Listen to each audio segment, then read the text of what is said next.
DD किसान, बदलते भारत की शान।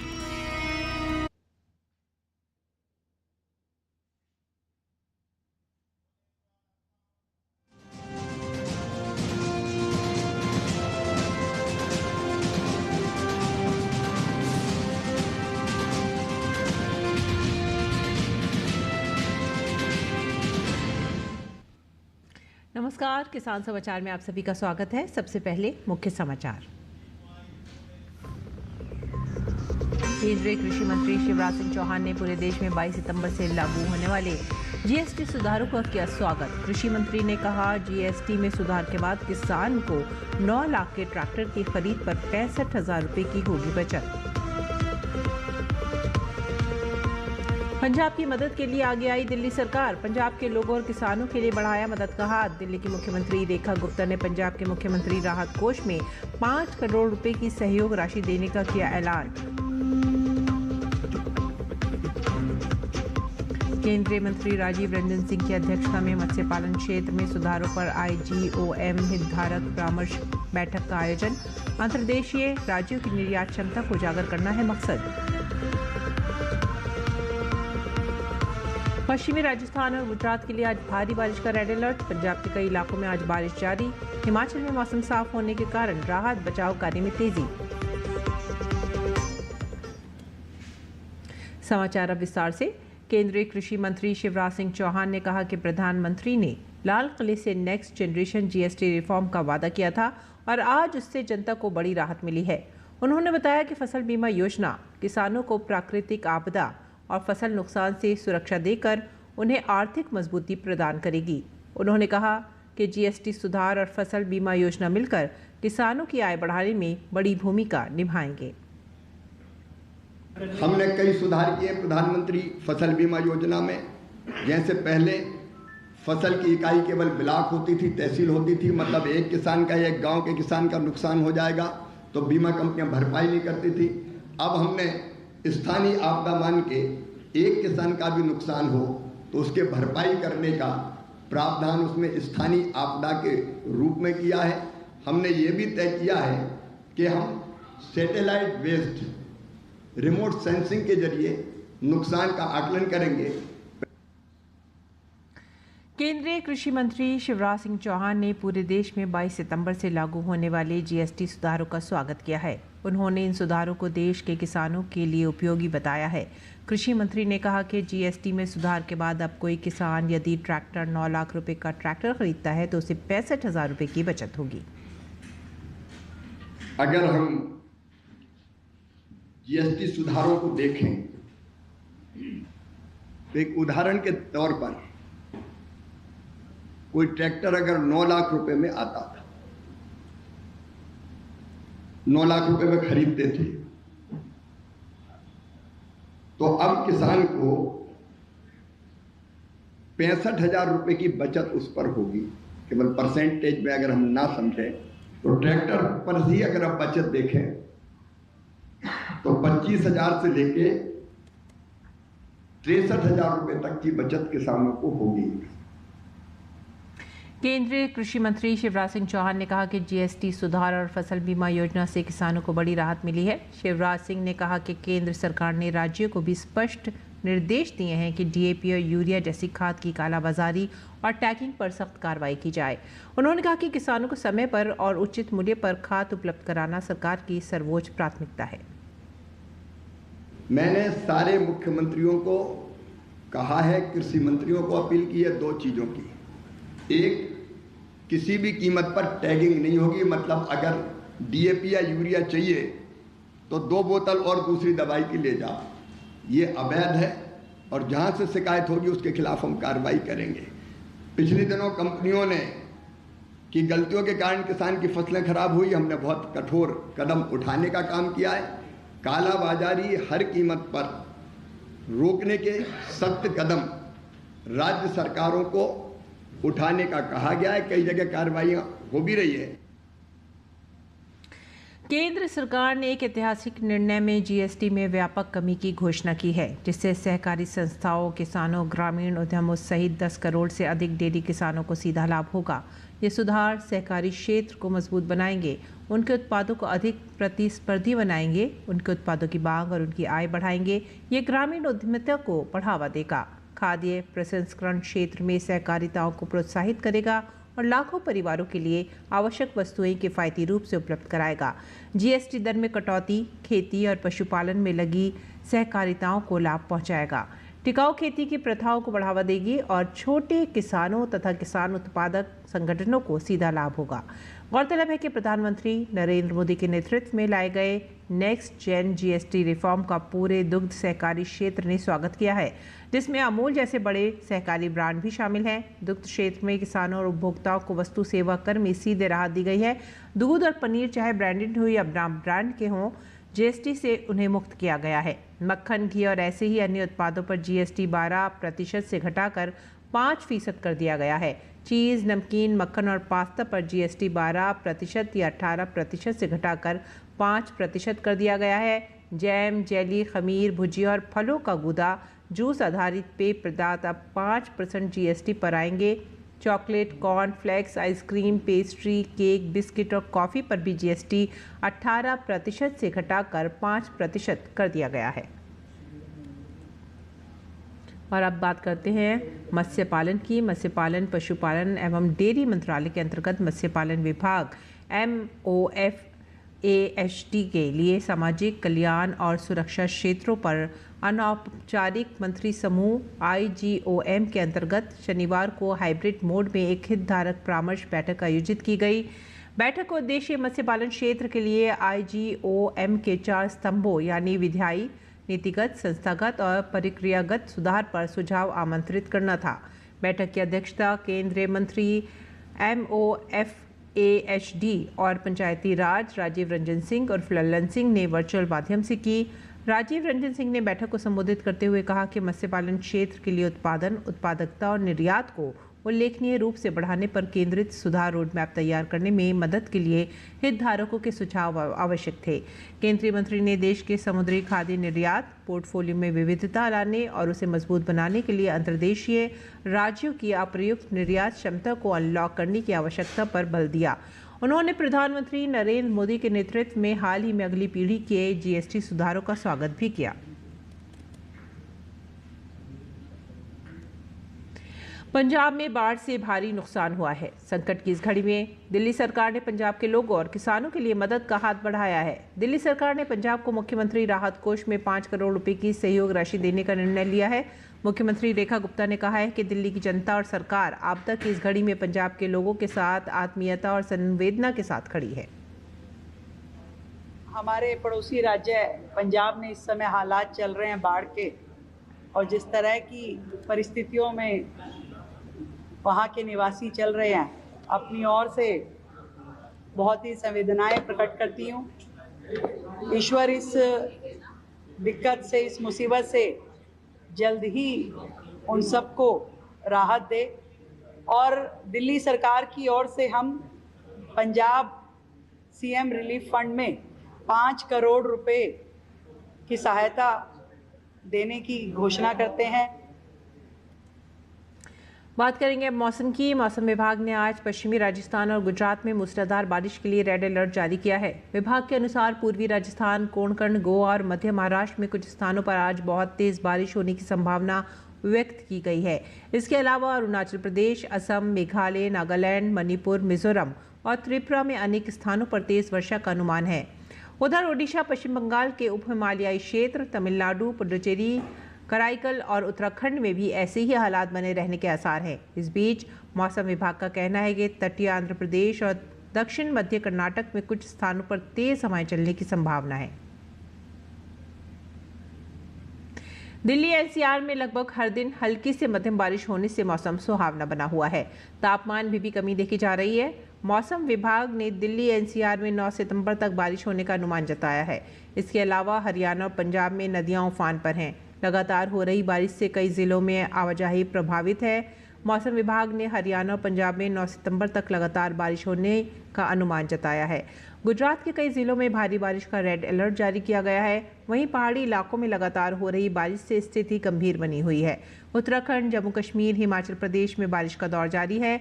इसके अलावा राजस्थान, महाराष्ट्र और मध्य प्रदेश के कुछ जिलों में भी बारिश का अनुमान है। तमिलनाडु, केरल, तटीय आंध्र प्रदेश और यनम में भी भारी बारिश होने का अनुमान है।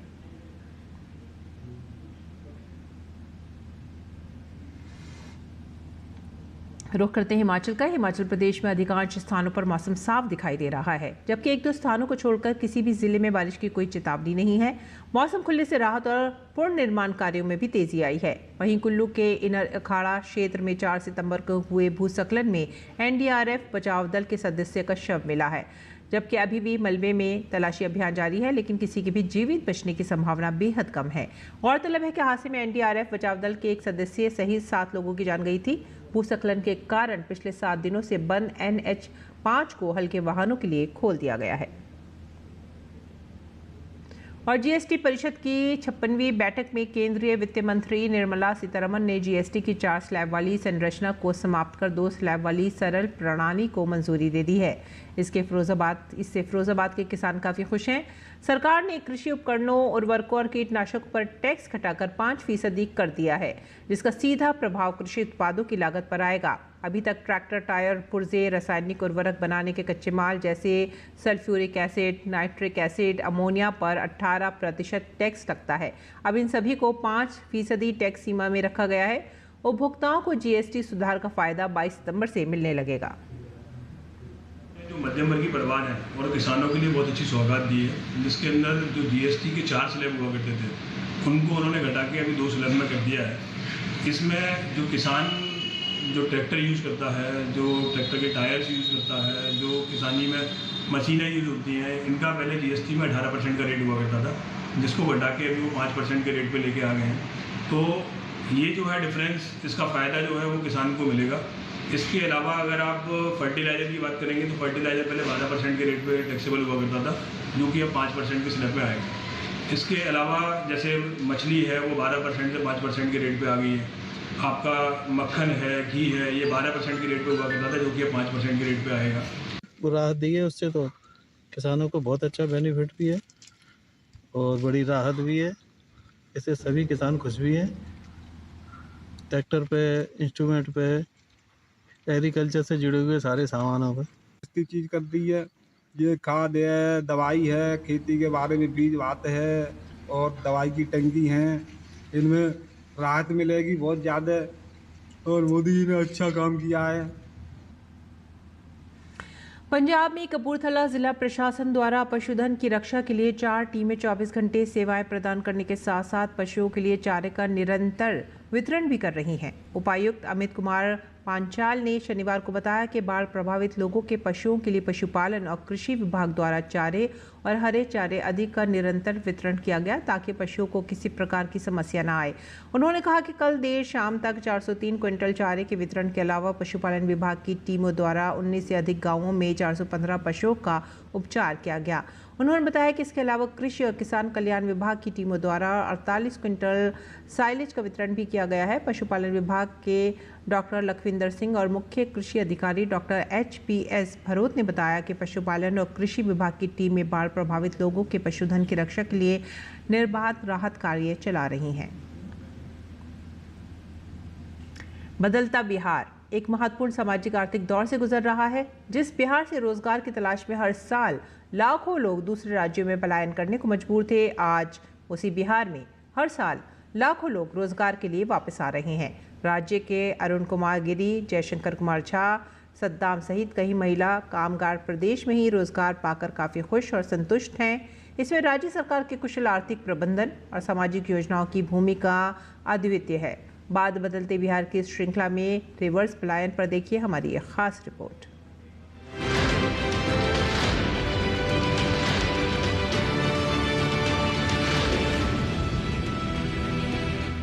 सन 2005 के पहले बिहार में इंडस्ट्री के नाम पर ईंट भट्टा उद्योग था, लेकिन सन 2005 के बाद जब एनडीए की सरकार बिहार में बनी तो खास तौर से इंडस्ट्री पर विशेष ध्यान दिया गया।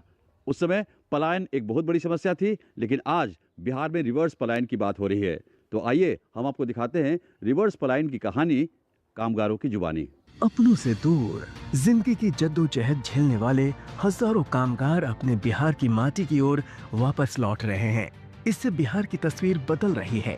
कई वर्षों तक नोएडा और फिर लुधियाना में काम करके बिहार लौटे मुजफ्फरपुर निवासी अरुण कुमार गिरी बताते हैं, आने जाने में प्रॉब्लम होता था, रूम मालिक टाइम से पैसा नहीं देते थे तो वो टॉर्चर करता था, फैक्ट्री में पैसा टाइम से नहीं दे पाता था। लेकिन बिहार में जब से उद्योग लगा है, इसमें सरकार का बहुत अहम रोल है।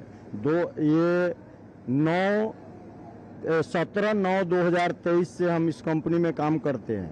जब से ये फैक्ट्री लगा है 2 साल हो गया करीबन, और 2 साल से मैं बहुत अच्छा से काम कर रहा हूँ और आने जाने में भी मेरे घर से कोई दिक्कत नहीं है और रहने का भी कोई दिक्कत नहीं है और पैसा भी यहाँ टाइम से मिलता है। बिहार सरकार का बहुत बहुत धन्यवाद जो उन्होंने उद्योग लगाया, और मैं सरकार से निवेदन करता हूँ कि और उद्योग लगाया जाए। बड़ा बड़ा कंपनी, स्पोर्ट कंपनी है, रीचा हुआ, परल ग्लोबल है, बहुत सी कंपनी है, नेक की है, एडिडास की है, वो सबको बुलाया जाए। तमिलनाडु के तिरुपुर से बिहार लौटे मुजफ्फरपुर निवासी जयशंकर कुमार झा, बिहार में हो गया, कंपनी अच्छा है, लाभ भी अच्छा है, खाना पीना का वहाँ भी दिक्कत था, रूम का भी दिक्कत था, परेशानी सब था, वहाँ न रहने का जगह था सही से न कुछ था, इसी के लिए यहाँ बिहार में आए गए।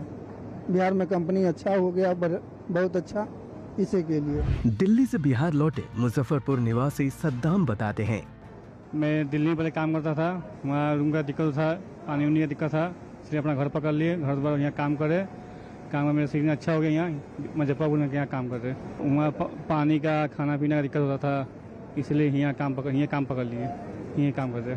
काम के लिए तमिलनाडु से बिहार आई एक महिला कामगार को यहाँ बहुत अच्छा लग रहा है।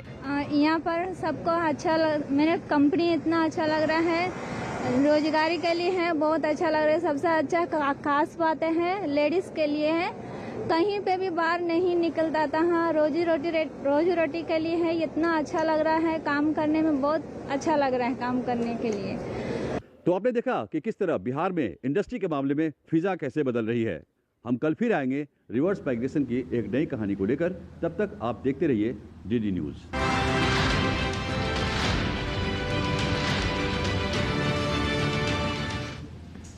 बिहार से अब रुख करते हैं मुंबई का। गणपति विसर्जन के बाद जूही बीच की सफाई के लिए एक विशेष अभियान चलाया गया, जिसमें महाराष्ट्र के मुख्यमंत्री देवेंद्र फडणवीस की पत्नी अमृता फडणवीस, अभिनेता अक्षय कुमार के साथ स्थानीय लोग, एनजीओज और बीएमसी के कई कर्मचारी शामिल हुए। इस मौके पर अमृता फडणवीस ने बताया कि कई संगठन आज हमारे साथ जुड़े हैं, क्योंकि हमें अपने बीच साफ सफाई रखनी है। जैसे त्यौहार मनाना हमारा अधिकार है, वैसे ही साफ सफाई रखना हमारी जिम्मेदारी है। और दिल्ली में आयोजित साइक्लोथॉन में केंद्रीय मंत्री मनसुख मांडविया ने हिस्सा लिया। इस मौके पर उन्होंने कहा कि स्वदेशी के प्रचार और फिट इंडिया के संदेश के लिए आज देश में 8000 से अधिक स्थान पर संडे ऑन साइकिल का आयोजन हो रहा है। मुझे खुशी है कि दिल्ली में 50 से अधिक सांसद साइकिलिंग के साथ देश को संडे ऑन साइकिल का संदेश दे रहे हैं। फिट इंडिया का मंत्र और प्रधानमंत्री जी का स्वदेशी का मंत्र को बल देने के लिए आज देश में 8000 से अधिक स्थानों पर संडे ऑन साइकिल का कार्यक्रम आयोजित हुआ है। प्रधानमंत्री जी के स्वदेशी के मंत्र को साकार करने के लिए, अपनी सेहत को ठीक रखने के लिए फिट इंडिया मूवमेंट के साथ जुड़िए और अपने स्वयं को स्वस्थ रखिए। किसान समाचार में आइए अब जान लेते हैं देश में मंडी भाव।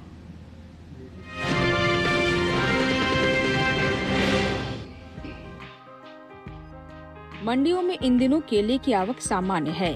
हाजिर भाव को देखें तो एग मार्केट के मुताबिक गुजरात की दीसा मंडी में 5 सितंबर को केले का भाव रहा 2150 रुपए। 6 सितंबर को इसके भाव में 150 रुपए की गिरावट आई और भाव हो गया 2000 रुपए। हालांकि हरियाणा की गुरुग्राम मंडी में केले के भाव स्थिर रहे। यहाँ 5 और 6 सितंबर को केला 2500 रुपए पर बिका। हिमाचल प्रदेश की कांगड़ा मंडी में बीते शुक्रवार केला 4700 रुपए पर बिका। शनिवार को इसके सौदों में कोई बदलाव देखने को नहीं मिला और भाव 4700 रुपए पर बना रहा। वहीं भारत दुनिया का सबसे ज्यादा केले की पैदावार करने वाला देश है। बावजूद इसके भारत बड़ी मात्रा में केले का निर्यात वैश्विक बाजार में नहीं करता। वैश्विक बाजार में भारतीय केले के निर्यात हिस्सा केवल 1% है, जबकि विश्व स्तर पर 35.36 मिलियन मीट्रिक टन केले की पैदावार में देश की हिस्सेदारी 26.45% है। वित्त वर्ष 2022-23 में भारत ने 176 मिलियन अमेरिकी डॉलर के केले का निर्यात किया, जो सिर्फ 0.36 मिलियन मीट्रिक टन के बराबर है।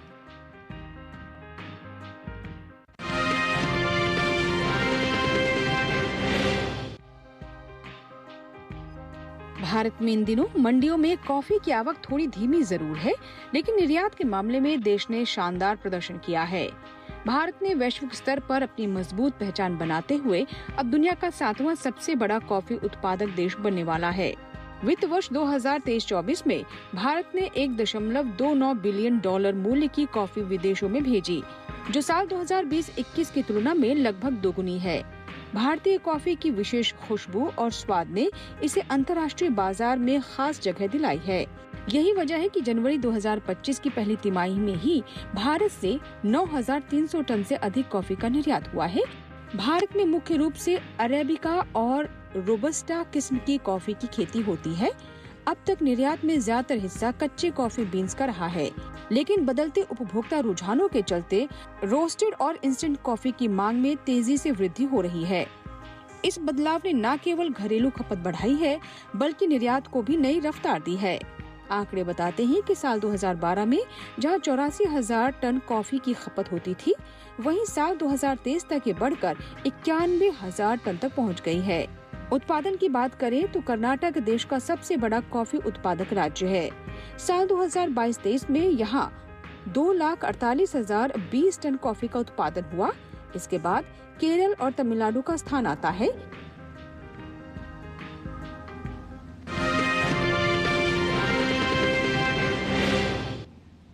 और आइए बात करते हैं मौसमी खेती की। किसान इस मौसम में कैसे रख सकते हैं अपनी खेती का ख्याल, जानते हैं।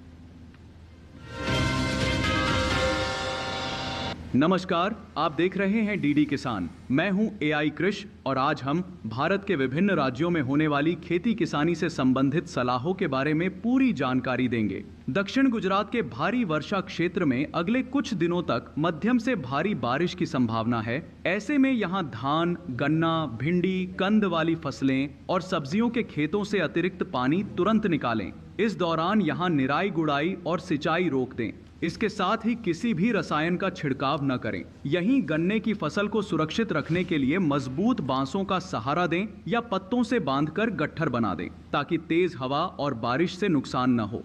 दक्षिण गुजरात क्षेत्र में भी मध्यम से भारी बारिश की संभावना को देखते हुए धान, कपास, अरहर और फलों के बागों से अतिरिक्त पानी बाहर निकालें। इसके अलावा यहाँ सभी खेतों में निराई गुड़ाई और दवा छिड़काव टाल दें, ताकि फसलें सुरक्षित रह सकें। उत्तर गुजरात क्षेत्र में भी इस समय बारिश की संभावना है।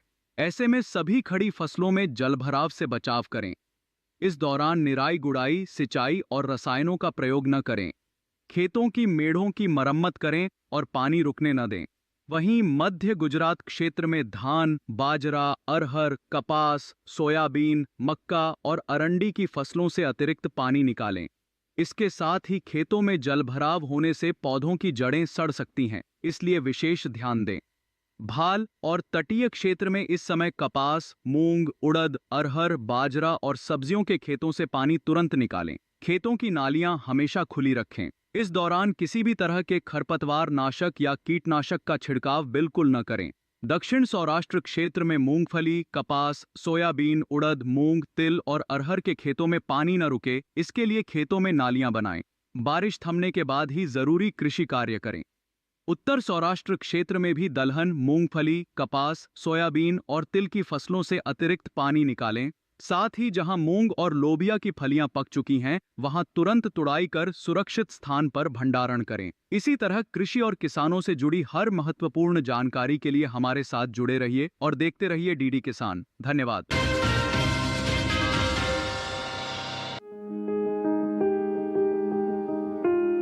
आलू बोते समय किसानों को कुछ महत्वपूर्ण बातों का जानना जरूरी है।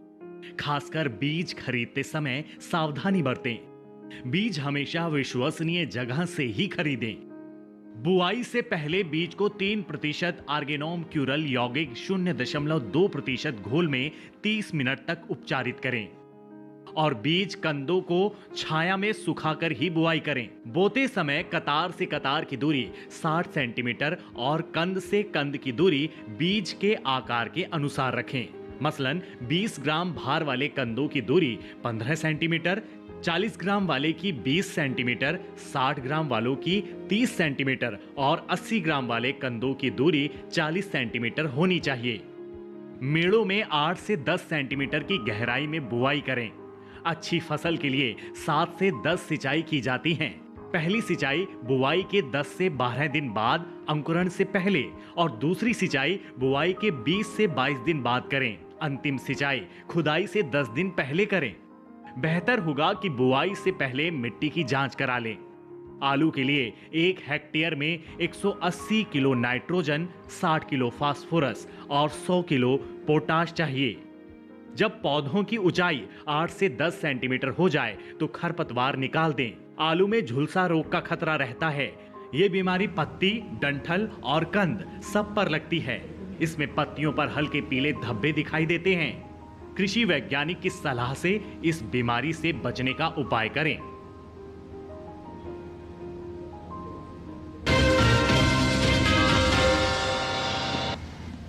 खेती किसानी के साथ साथ आइए अब नजर डालते हैं कुछ और महत्वपूर्ण खबरों पर। खास खबर में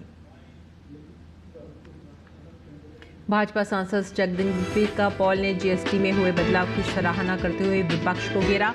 साथ ही कहा कि इससे दवाओं और जरूरी वस्तुओं में राहत मिलेगी।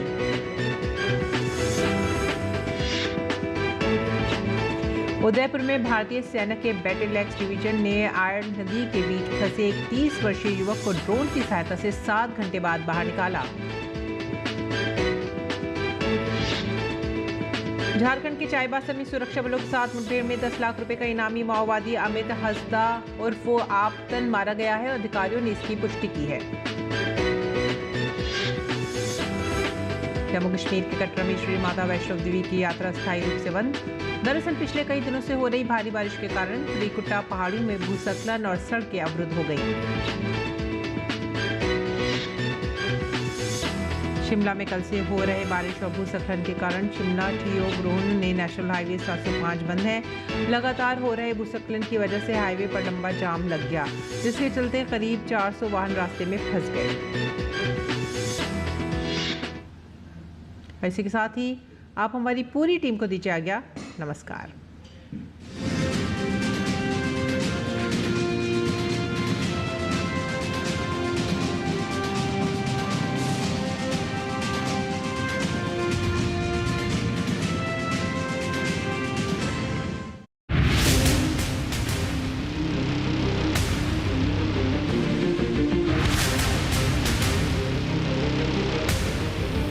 जब तपती है धरती, सूरज उगलता है आग, ठंड में जब सर्दी जमा देती सबके हाल, सब छुप जाते अपने अपने घरों में, तब बाहर निकलता सिर्फ एक इंसान, भरने के लिए हम सबका पेट, खून को पसीने की तरह देता बहा, थक जाता, झुलस जाता, हो जाता बीमार, तब उसकी सेहत का ध्यान रखता सिर्फ डीडी किसान।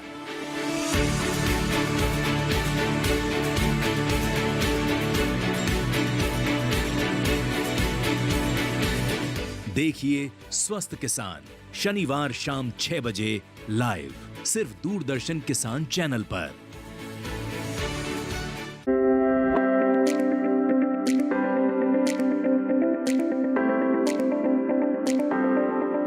डीडी किसान की टीम हिंदुस्तान के अलग अलग गांव में पहुंची है। ऐसे में आज हमारा गांव जो है वो चंडीगढ़ अहीर गांव है। आज हम यहाँ पर चर्चा करेंगे श्रीअन्न, वो मोटा अनाज जो राजस्थान वासी सबसे ज्यादा लगाते हैं।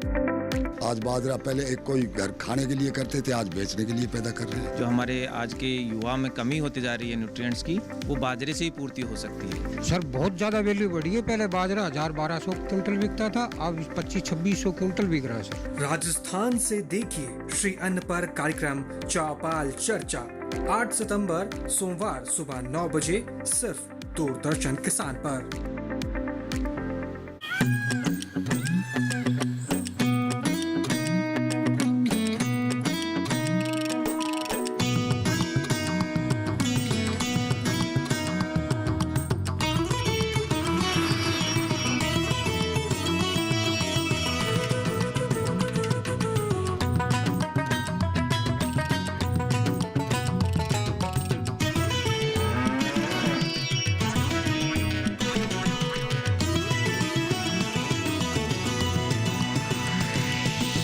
डीडी किसान, बदलते भारत की शान।